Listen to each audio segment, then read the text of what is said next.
บายดีเนาะวันนี้เราจะมาที่เก่าที่เดิมเหมือนกันกับไมโบยาเนาะกับไมโบยาของพวกเรา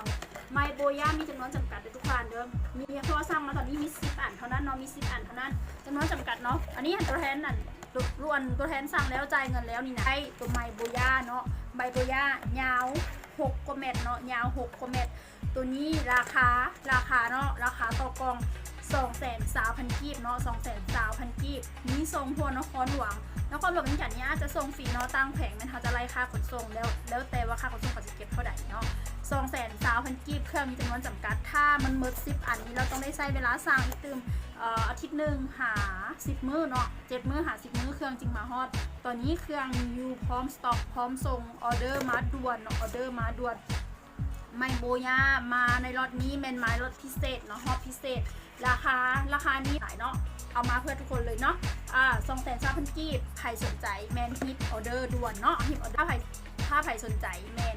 คอมเมนต์จองด่วนโอเคเก็บเมียเนาะเพราะมันยาวได้สายมันยาวอีกเนาะต้องม้วนพันไว้ใหม่กับแม่ค้ากับตรงไว้น้อยเดียวให้จะมาพันกันไว้แล้วกันยัดเข้าถุงสีดำนี่เนาะยางเนียนกับม้ว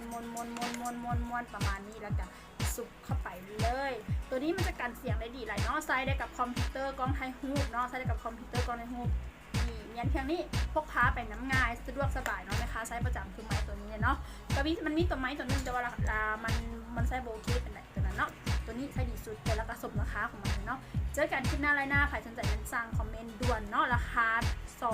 230,000 กีบ230,000 กีบคอมเมนต์ด่วนบาย